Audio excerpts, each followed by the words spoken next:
Smarty Pants, are you afraid of heights? It's okay. A lot of people don't love being high up. Fortunately, unless you're on a mountain, in an airplane, or in the talons of a giant hawk, you won't have to experience super high altitudes. But close your eyes and picture this. You're way, way up in the air. Not 10 feet or 100 feet, more like 1,353 feet or 412 meters above the ground. A city stretches out around you, but the buildings look like toys that you built with Legos. Feeling uneasy yet? What about this? The floor you're standing on is made of glass, so you can look straight down at the street below. Only the cars and trucks look like cupcake sprinkles, and people look like pencil points. You're so high up, time acts differently. Oh, and everything is swaying back and forth. Hey, buddy, you done yet? Don't hog the view. Okay, I'm moving. In case you haven't guessed, the place I described is a building.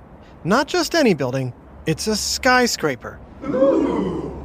And it's named that because, well, it's so tall it feels like it's scraping against the sky. This particular one was once the world's tallest building, Chicago's Willis Tower, which used to be known as the Sears Tower. About 1.7 million people visit the Willis Tower's observation deck, known as the Sky Deck, every year to take in the breathtaking view. I think I'm afraid of heights. Relax, you're fine. Yeah, it feels like I'm standing in midair. That's because the Sky Deck has super strong glass boxes jutting out from the edge of the building, allowing visitors to see the view directly beneath their feet. Whoa, are we moving? And yes, the building does sway about 6 inches in each direction. But don't worry, it's perfectly safe. In fact, the building was designed to rock back and forth by as much as 3 feet. I've seen enough. Get me down. So how are skyscrapers built so high? Why do they sway back and forth? And does time actually go faster at the top? It's time for another whiff of science on Who smarted? Who smarted? Who's smart? Is it you? Is it me? Is it science or history? Listen up, everyone. We make smarting lots of fun on Who Smarted. Do you live in or have you ever been to a big city? Maybe you've seen one on TV. What's one of the first things you notice? The museums, the restaurants, the smell. That's a lot of garbage. I don't know about you, but the first thing I notice about a big city are the things that make it feel so big. I'm talking about skyscrapers, buildings so incredibly tall you nearly fall over trying to look at the top of them. Oh, I think I can see my house from here. But here's the thing about tall buildings. Just when you think they've built them as high as they possibly can go, they build an even taller one. Remember the Willis Tower in Chicago? I said it was once the tallest building in the world. And for a quarter century, it was. But now, there are over 20 buildings that are taller, with more on the way. Of course, the world's first tall building is nothing like the buildings of today. Scientists say it was built about 11,000 years ago in Jericho, in a region of the world called the Middle East. Compared to today's skyscrapers, the Tower of Jericho wasn't big, only 28 feet high, about the size of a 3-floor building. That's not even as tall as a Brachiosaurus dinosaur. The tower is now in ruins, but another ancient structure that was the world's tallest for nearly 4,000 years is still standing in another Middle Eastern country. Can you guess what it is? Here's a hint. The building is named after its shape. Is it A, the Great Circle, B, the Great Square, or C, the Great Pyramid? Did you say Great Pyramid? Nice! From ancient times to the 1200s, Egypt's 481-foot-tall Great Pyramid of Giza stood as the world's tallest structure. After that, several European cathedrals, including the Lincoln Cathedral in England, surpassed the pyramids with their great towers and spires. Then, in the 1880s, two famous monuments rose up and took the crown. First, in Washington, D.C., there was a monument built to the United States' first president. Do you know it? That's right, it's the Washington Monument. And shortly after that, the French topped the USA with a tower of their own. Any guesses? Why, but of course, it is the Eiffel Tower in Paris, or Paris. Now, have you noticed something about all these tall structures I've mentioned? None of them are buildings or skyscrapers as we know them today. That didn't happen until the late 1800s. Hey, Harry, what are we building? A pyramid? Another tower? Nah, a building. Oh, cool. But Harry, why is it called a building, even when we're done building it? Just build the building, Frank. For the buildings you see today to be built, there needed to be two breakthroughs in architecture. And architecture is the practice of designing and building buildings. The first was the development of steel in the 1860s. Steel was lighter and stronger than the iron and heavy stone previously used to make buildings.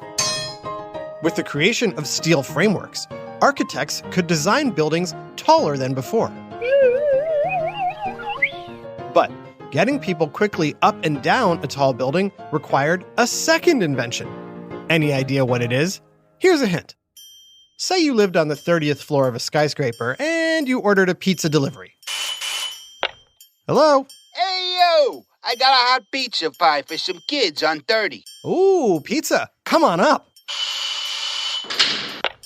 As you can imagine, the 30th floor is pretty high up. That's at least one full staircase for each floor. Whew, here we go. Come on, Vinny. Wow, this is a lot of stairs. I've been walking for like 8 minutes. I gotta be getting close. What? I'm only on 12? What do you think would help our delivery guy? A trampoline? A giant slingshot? 23. Almost there. Have you figured it out yet? Made it. Here's your... Hold on. Pizza. It's cold. Can we get a warm one? Oh, no way. No way. I quit. So what invention would have helped our poor pizza pal? That's right, an elevator. The first elevators began appearing in buildings in 1857. Wait. You's got an elevator? The invention of elevators made living in tall buildings practical. Now, at the same time all this inventing was happening, cities were growing. However, the amount of land to build on was limited. So instead of building outward, architects began building upward. The first modern skyscraper was born in 1885. Any guess where it was built? Was it A, Philadelphia, B, Chicago, or C, New York? Philadelphia may be the birthplace of America, but it's not the birthplace of skyscrapers. And New York might be home to some of the world's most famous skyscrapers, but it wasn't home to the first one. Chicago had the world's first skyscraper, called the Home Insurance Building. It's not around anymore, but if you could go to the top of it right now, you'd see not much. That's because the world's first skyscraper was only 10 stories tall. What? Back then, the word skyscraper was used to describe steel frame buildings 10 to 20 stories tall. These days, skyscrapers generally refer to buildings 40 stories or higher. New York City roared to the top of the skyscraper club in the 1930s with the Chrysler and Empire State Buildings. The Empire State Building was the first building over 100 floors and the first to be climbed by King Kong. For the next 40 years, New York was the skyscraper capital of the world until Chicago took back the crown in 1973 with the Sears Tower, known today as the Willis Tower. But, like we said, the Willis Tower is no longer the world's tallest. In fact, the world's tallest building is not in the United States. It's back in the Middle East. The Burj Khalifa, which opened 11 years ago in the United Arab Emirates city of Dubai, is 2,717 feet tall, nearly 830 meters.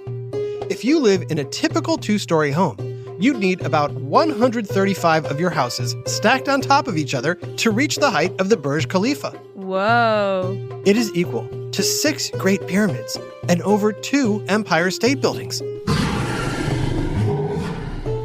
They better have an elevator. Burj Khalifa may be the tallest building now, but the competition is on. In nearby Saudi Arabia, they're planning to build the first skyscraper taller than a full kilometer, which is 3,280 feet. And more record-breaking skyscrapers are in the works all over the world. It's just a matter of time. And speaking of time, does time really act differently at the top of a skyscraper than it does at the bottom? And why do these buildings sway? The answer to those questions after this quick break. Now back to Who Smarted. We said the city of Dubai is home to the world's tallest building. But what city has the most skyscrapers? New York? New York. Gotta be New York. Forget about it. Believe it or not, even though New York is famous for its skyscrapers, it doesn't have the most. New York has close to 300 skyscrapers. Very impressive. But Hong Kong, China has more than 480. Whoa. And they're all rocking back and forth. So why do skyscrapers sway? Is it to calm people's nerves, like rocking a baby's crib? To protect the building from earthquakes? Or to withstand high winds? Unfortunately, the rocking won't cure anyone's fear of heights. But the swaying will protect a skyscraper from earthquakes and high winds. The tops of some skyscrapers can face hurricane-force winds even on a normal day. Builders use flexible steel joints and other technology to allow buildings to move back and forth so they won't break or snap when they're hit with strong winds. By giving a building flexibility, it allows it to move back and forth to help stand up even to the shake of an earthquake or the winds of a hurricane. But could a building ever sway too much and topple over? Nope. A building's core is reinforced with concrete, steel, and other engineering technology designed to prevent too much movement. So the swaying is perfectly safe, even if it looks or feels a little scary. Last question. Does time move faster or slower at the top of a skyscraper? According to the world-famous physicist Albert Einstein, time moves faster the farther you get from Earth's gravitational pull. Using high-tech clocks at the Tokyo Skytree, the second tallest structure in the world, scientists discovered time does move faster at the top of tall buildings. But only by 4 nanoseconds. So if you broke a second up into a billion pieces, a nanosecond would be one of those pieces. So even though time is moving faster, you wouldn't notice a difference. But you would notice your pizza is cold. Ayo, the elevator took forever. Big shout out to Carson and Ainsley in Stevenson, Alabama. Thanks for listening to Who Smarted. This episode, Skyscrapers, was written by Dave Beaudry and voiced by Taya Garland, Adam Tex Davis, Brandon Bayless, and Jerry Colbert. Additional voices, technical direction, and sound design by Josh Hahn. Who Smarted is recorded and mixed at the Relic Room Studios. Our associate producer is Max Kamaski. The theme song is by Brian Suarez. Lyrics are written and performed by Adam Tex Davis. Who Smarted was created and produced by Adam Tex Davis and Jerry Colbert. This is an Atomic Entertainment production.